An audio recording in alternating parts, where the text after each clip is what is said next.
Elohim fights for you.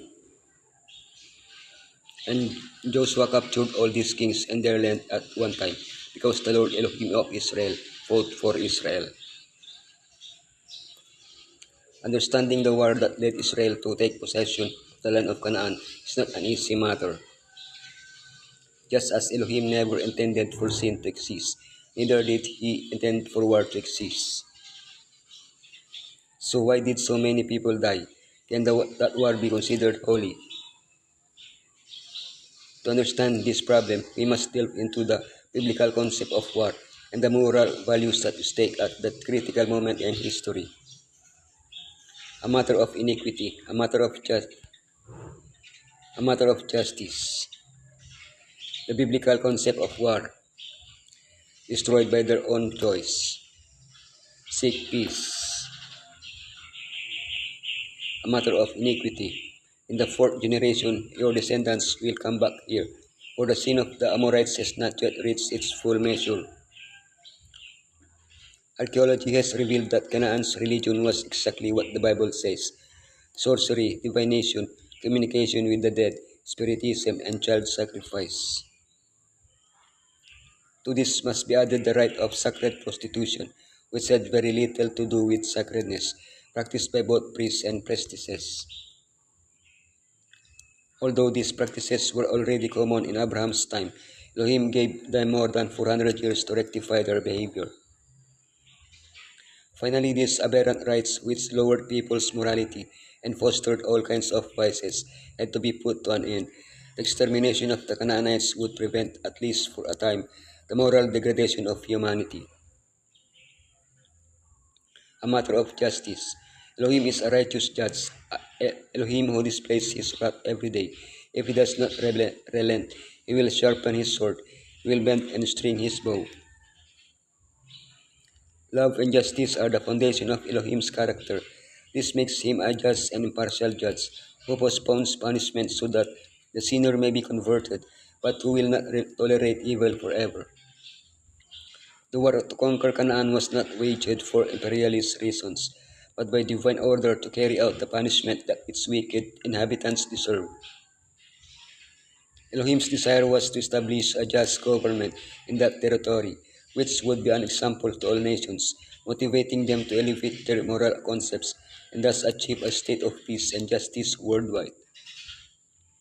As a warrior and judge, Elohim is committed to implementing, stabilizing, and maintaining the rule of law, which is a reflection of his character.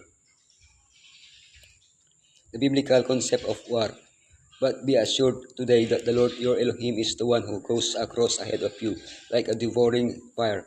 He will destroy them, he will subdue them before you, and you will drive them out and annihilate them quickly, as the Lord has promised you. Biblically, wars were to be limited to specific situations and were defined by Elohim himself. These are the rules that governed wars authorized by Elohim. A professional army was not allowed. The soldiers were not paid and sometimes could not even take loot. Warfare was only permitted for the conquest or defense of the promised land at that particular historical moment. They were led by prophets inspired by Elohim, such as Moses or Joshua. Spiritual preparation was required before the battle.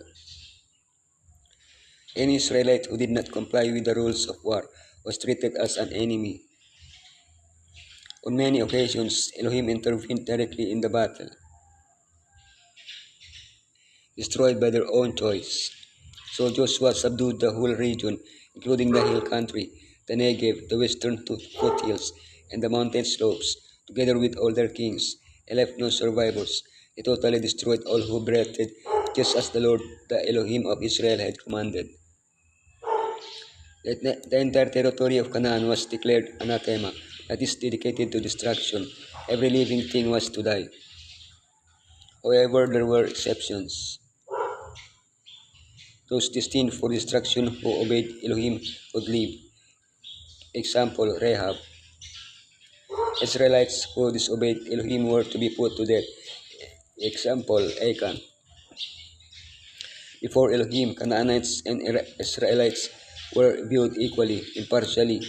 The difference was that some chose to persist in their rebellion against Elohim, while the others chose to obey him. Now the decision is still ours. When Yeshua comes, we will be saved or destroyed by our own choice.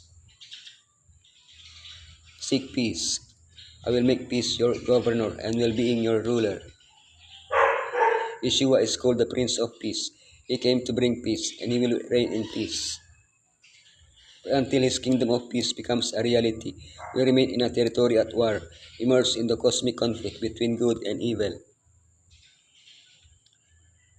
When the Syrian army besieged Dothan to capture the prophet Elisha, he didn't ask Elohim to have the heavenly army surrounding him destroy the Syrians. Instead, he asked to lead the blinded Syrian army to Samaria, so that once there, he could bring peace between the two warring nations. This is the example Yeshua taught us to always seek peace in conflict, to overcome evil with good. The utter destruction of the people of Jericho was but a fulfillment of the commands previously given through Moses concerning the inhabitants of Canaan. To many, these commands seem to be contrary to the spirit of love and mercy enjoined in other portions of the Bible, but they were in truth the dictates of infinite wisdom and goodness. Elohim was about to establish Israel in Canaan, to develop among them a nation and government that should be a manifestation of his kingdom upon the earth. They were not only to be inheritors of the true religion, but to disseminate its principles throughout the world. The Canaanites had abandoned themselves to the foulest and most debasing hedonism, and it was necessary that the land should be cleared of what would surely prevent fulfillment of Elohim's gracious purposes.